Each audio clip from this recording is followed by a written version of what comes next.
الحمد لله نحمده ونستعينه ونستغفره ونؤمن به ونتوكل عليه ونعوذ بالله من شرور أنفسنا ومن سيئات أعمالنا من يهده الله فلا مضل له ومن يضلله فلا هادي له ونشهد أن سيدنا ومولانا محمدا عبده ورسوله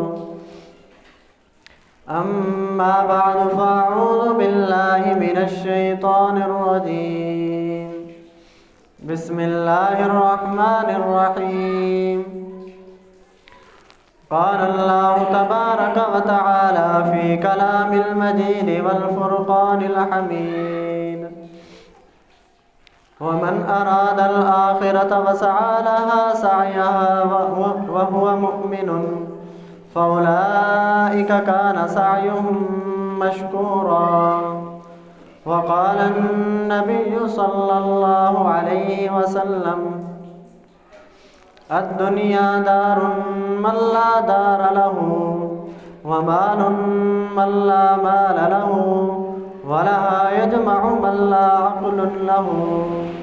صدق الله العظيم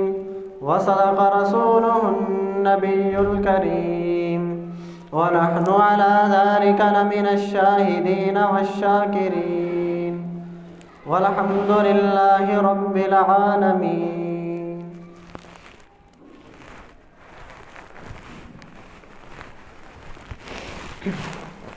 میرے واجب الاحترام دوستوں بزرگوں، اللہ رب العزت کا لاکھ لاکھ احسان ہے کہ اللہ رب العزت نے ہمیں اپنے گھر میں آنے کی توفیق عطا فرمائی اور جمعۃ المبارک کی بابرکت سعادت حاصل کرنے کی توفیق عطا فرمائی. محترم سامعین، آج کا جو موضوع ہے وہ ہے ترک دنیا، یعنی ترک لذات دنیا کی لذتوں کو چھوڑ دینا. بزرگ فرماتے ہیں کہ انسان کی جو مثال ہے وہ کشتی کی مانند ہے اور دنیا کی مثال پانی کی مانند ہے، اور کشتی کے چلنے کے لیے پانی کی ضرورت ہوتی ہے، اور کشتی اس وقت تیرتی ہے جب وہ پانی کشتی کے نیچے ہو. اگر وہی پانی کشتی کے اندر چلا جائے تو فرمایا کہ کشتی ڈوب جاتی ہے. تو دنیا کی مثال بھی ایسے ہی ہے. اگر یہ دنیا تمہاری جیب کے اندر ہے پھر تو یہ تمہاری بہترین خادم ہے. اگر یہ تمہاری جیب سے نکل کر تمہارے دل کے اوپر سوار ہو گئی ہے، تمہارے دماغ کے اوپر سوار ہو گئی ہے، تو پھر فرمایا کہ یہ تمہاری بدترین آقا ہے. تو جس طرح کشتی کے اندر پانی چلے جانے سے کشتی ڈوب جاتی ہے، اس طرح یہ دنیا کی محبت، مال کی محبت انسان اپنے دل کے اندر بٹھا لے تو انسان کی زندگی بھی ڈوب جاتی ہے. امام غزالی رحمۃ اللہ علیہ وہ فرماتے ہیں، انہوں نے ایک مثال کے ساتھ انسان کو سمجھایا ہے. وہ فرماتے ہیں کہ ایک آدمی جا رہا تھا، اس کے پیچھے شیر لگا. اب وہ شیر سے ڈر کر بھاگتا جا رہا ہے. کوئی درخت بھی نہیں کہ جس کے اوپر چڑھ جائے تاکہ شیر سے بچ جائے، کوئی قریب مکان بھی نہیں جس مکان کے اندر چلا جائے. اب چلتے چلتے اس نے دیکھا کہ ایک کنواں ہے. اس نے سوچا کہ میں اس کنویں کے اندر چھلانگ لگا دیتا ہوں تاکہ شیر سے بچ جاؤں گا. اب جب اس نے کنویں کے اندر جھانک کر دیکھا تو کنویں کے اندر ایک بہت بڑا سانپ بیٹھا تھا. اب وہ پیچھے دیکھتا ہے تو پیچھے شیر آئے، آگے کنویں میں چھلانگ لگاتا ہے تو کنویں کے اندر بہت بڑا سانپ بیٹھا ہے. اب اس نے دیکھا کہ اسی کنویں کی دیوار کے اوپر کچھ گھاس جو ہے وہ اگی ہے اور وہ کنویں کے اندر لٹک رہی ہے. اس انسان نے سوچا کہ میں ایسا کرتا ہوں، اس گھاس کو پکڑ کر کنویں کے اندر ہی لٹک جاتا ہوں. تاکہ شیر سے بھی بچ جاؤں اور نیچے بھی نہ گروں اور سانپ سے بھی بچ جاؤں۔ اب وہ جس گھاس کو پکڑ کر کنویں کے اندر لٹکا ہوا تھا تو دو چوہے آئے، ایک کالا اور ایک سیاہ، ایک سفید۔ یہ دو چوہے آئے اور جس گھاس کو پکڑ کر وہ لٹک رہا تھا اسی گھاس کو وہ اپنے دانتوں سے کترنے لگے۔ اب جس گھاس کو پکڑ کر یہ لٹک رہا تھا تو اس نے اپنے ارد گرد توجہ دی، نظر ڈالی تو دیکھا کہ ایک شہد کا چھتا ہے جس کے اوپر شہد کی مکھیاں نہیں ہے لیکن اس کے اوپر شہد بہت زیادہ لگا ہوا ہے۔ اب اس نے ایک ہاتھ سے اس گھاس کو پکڑا، دوسرے ہاتھ سے اس نے کہا کہ چلو چکھتا ہوں کہ یہ شہد کیسا ہے۔ ایک انگلی سے اس نے چکھا، اسے بہت ہی لذیذ لگا، پھر وہ شہد کھانے کے اندر مشغول ہو گیا۔ اسے یہ بھی یاد نہیں رہا کہ میرے پیچھے تو شیر لگا ہوا تھا، یہ بھی یاد نہیں رہا کہ نیچے کنویں کے اندر سانپ بیٹھا ہوا ہے، اور یہ بھی یاد نہیں کہ جس گھاس کو میں پکڑ کر کھڑا ہوں اس گھاس کو تو چوہے کھا رہے ہیں، چوہے اس گھاس کو کاٹ رہے ہیں۔ تو امام غزالی رحمۃ اللہ علیہ وہ فرماتے ہیں کہ انسان کی مثال ہی ایسے ہے۔ شیر کو تشبیہ دیتے ہیں ملک الموت سے کہ موت کا فرشتہ ہر وقت انسان کے پیچھے لگا ہوا ہے،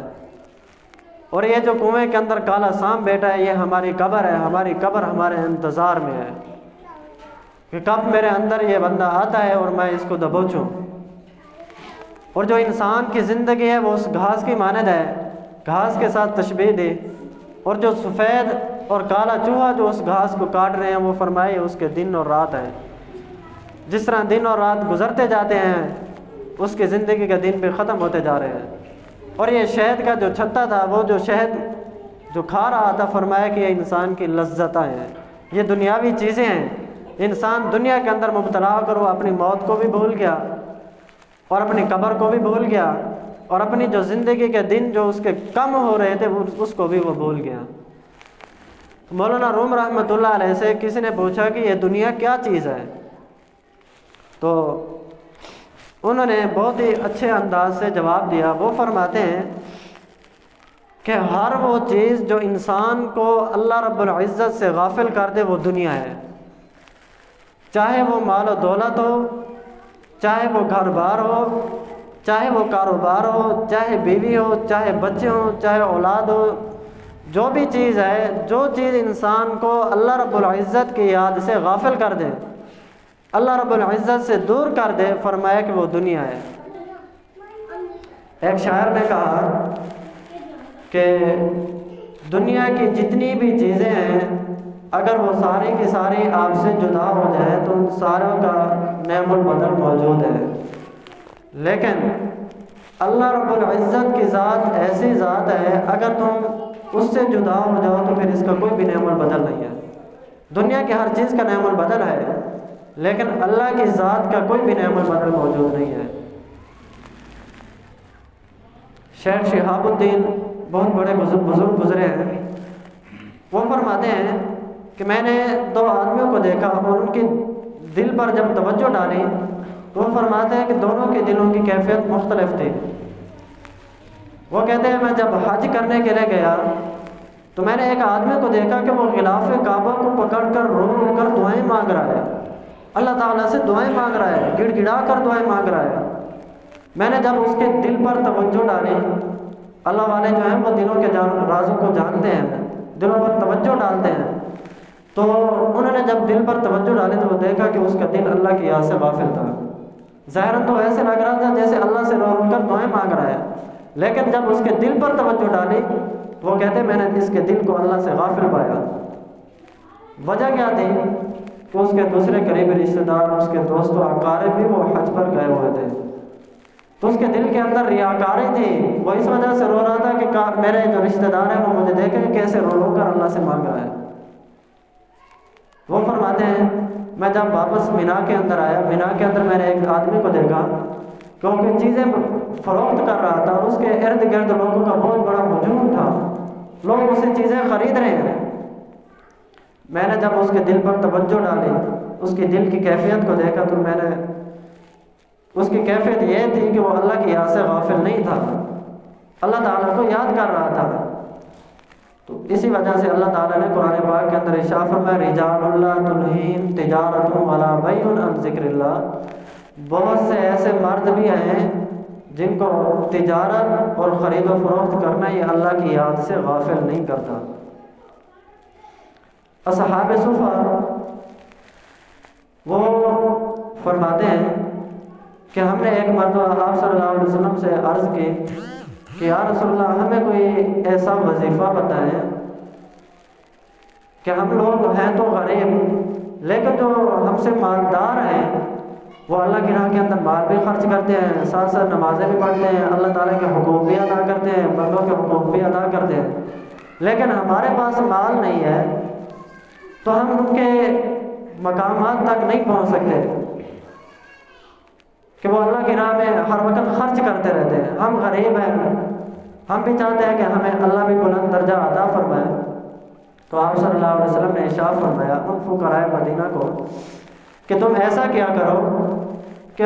ہر نماز کے بعد جو ہے 33 مرتبہ سبحان اللہ، 33 مرتبہ الحمدللہ، 33 مرتبہ اللہ اکبر، یہ تسبیحات پڑھ لیا کرو، اللہ تعالیٰ تمہیں بھی بلندی درجہ عطا فرمائیں گے۔ اب ان لوگوں کو جب حضور صلی اللہ علیہ وسلم نے یہ تسبیح بتائی تو فرض نماز کے بعد یہ لوگ تو اپنی تسبیح کے اندر مشغول ہو جاتے ہیں۔ وہ جو امیر لوگ تھے، امیر صحابہ کرام تھے جو اللہ کی راہ میں خرچ کرتے تھے، اب انہوں نے دیکھا کہ یہ صحابہ کرام جیسے ہی نماز ادا کرتے ہیں تو اس کے بعد کوئی اس کونے میں بیٹھ کر تسبیح پڑھ رہا ہے، کوئی اس کونے میں بیٹھ کر تسبیح پڑھ رہا ہے۔ تو انہوں نے سوچا کہ پوچھے تو صحیح ہے کیا بات ہے، کیا ماجرا ہے کہ یہ کیوں تسبیح کے اندر لگے ہوئے ہیں۔ تو جب وجہ معلوم ہوئی تو انہوں نے بھی وہ تسبیح پڑھنا شروع کر دی، کیونکہ وہ نیکیوں کے اندر ایک دوسرے سے حرص رکھنے والے تھے، ایک دوسرے کو دیکھتے تھے کہ یہ نئے کام کے اندر لگا ہوا ہے تو وہ دوسرا بھی کوشش کرتا کہ میں اس سے زیادہ اس کام کے اندر لگوں۔ تو اب وہ بھی انہیں کاموں کے اندر مشغول ہو گئے، وہ بھی تسبیح پڑھنے لگ گئے۔ اب جب غرباء تھے، فقراء مدینہ تھے، انہوں نے دیکھا کہ امیر لوگ بھی یہ تسبیح پڑھ رہے ہیں تو انہوں نے جا کر آپ صلی اللہ علیہ وسلم کو یہ بات بتائی۔ تو آپ صلی اللہ علیہ وسلم نے ارشاد فرمایا ذالک فضل اللہ یؤتیہ من یشاء، یہ اللہ کا فضل ہے، اللہ اپنے بندوں میں سے جسے چاہتے ہیں عطا فرماتے ہیں۔ آپ صلی اللہ علیہ وسلم نے ارشاد فرمایا بعض لوگ ایسے بھی ہوں گے جو نرم نرم بستروں پر سوتے ہوں گے اور اللہ تعالیٰ کا ذکر کرتے ہوں گے، اللہ تبارک و تعالیٰ انہیں بلند درجہ عطا فرمائیں گے۔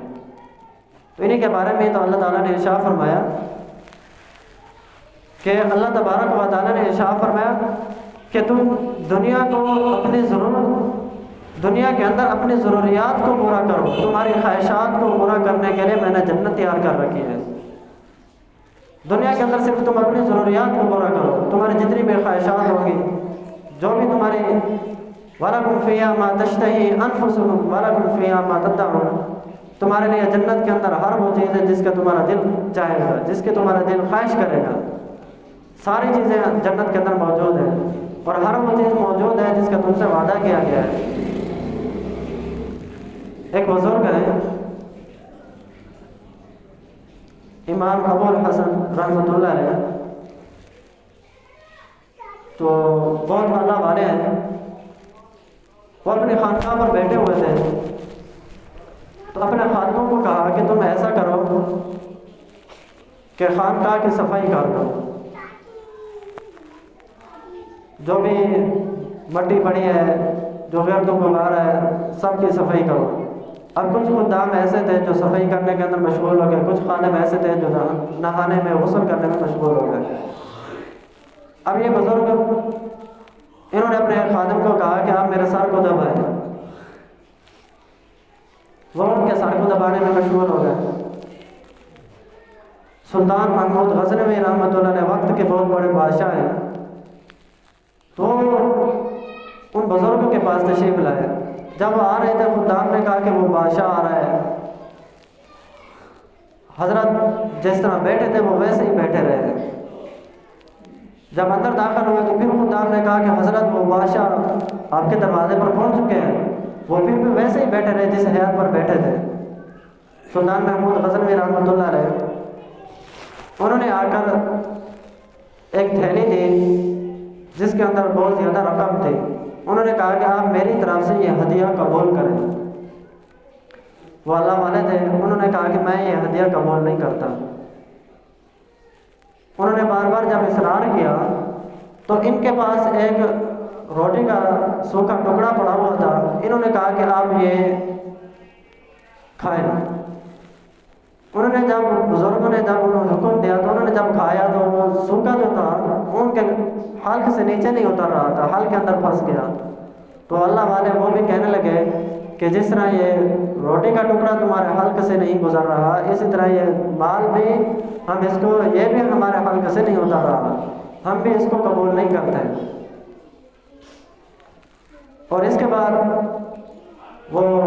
واپس چلے گئے۔ تو جب جانے لگے تو حضرت ان کے ساتھ چل کر گئے، ان کو دروازے پر چھوڑ کر آئے۔ جانے کے بعد ان کے خدام نے، ان کے مریدوں نے ان سے پوچھا کہ کیا وجہ ہے؟ جب وہ آئے تھے تو آپ نے ان کو کھڑے ہو کر نہ ملے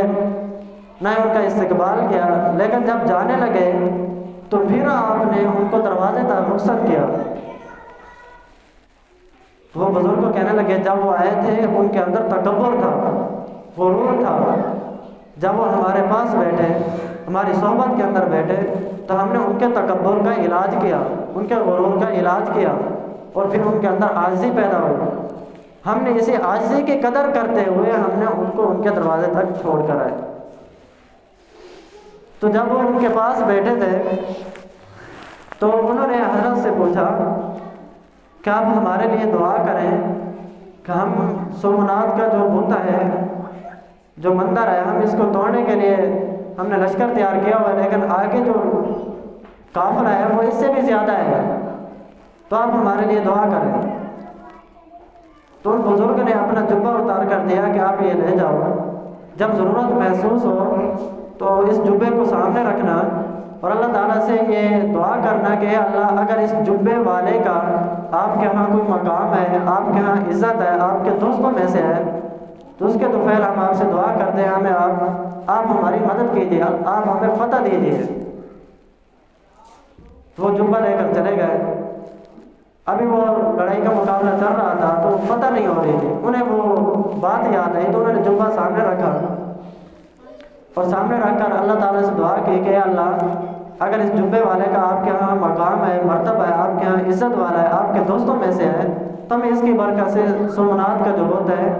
اس کا ہمیں فاتح بنا دیجیے۔ تو اللہ تعالیٰ نے وہ بت جو ہے تلوا دیا، سلطان محمود غزنوی فاتح بن کر واپس آئے۔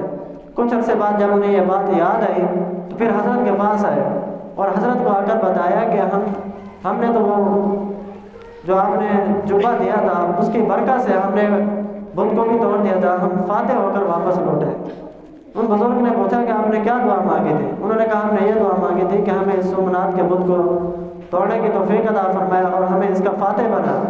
ان بزرگ نے کہا اگر آپ اللہ تعالیٰ سے یہ دعا مانگتے کہ ہمیں پوری دنیا کا فاتح بنا تو اللہ تعالیٰ آپ کی دعا کو قبول کرتے ہیں۔ میرے بھائی دوستو، جو لوگ دنیا کو اپنے پاؤں کے نیچے سے رکھتے ہیں پھر اللہ تبارک و تعالیٰ انہیں بہت بڑا مقام عطا فرماتے ہیں، لیکن جو لوگ دنیا کو اپنے سر پر سوار کر لیتے ہیں، اپنے دل کے اندر بھی دنیا، دماغ کے اندر بھی دنیا، ہر وقت دنیا کی محبت کے اندر مبتلا رہتے ہیں، تو فرمایا دنیا دار، دنیا اسی کا گھر ہے جس کا آخرت کے اندر کوئی گھر نہیں، دنیا اسی کا مال ہے جس کا کوئی مال نہیں، اور اس کو وہی شخص جمع کرتا ہے جس کے پاس کوئی عقل نہیں۔ میرے بھائی دوستو، ہمیں بھی چاہیے کہ اللہ رب العزت سے دعا ہے کہ اللہ رب العزت ہمیں ایسا مال عطا فرمائے جو ہمارے لیے وبال کا سبب نہ ہو، اور ہمیں ایسا مال عطا فرمائے جو ہمارے لیے آخرت کا ذخیرہ بنے، آخرت کو سنوارنے کی اجر بنے،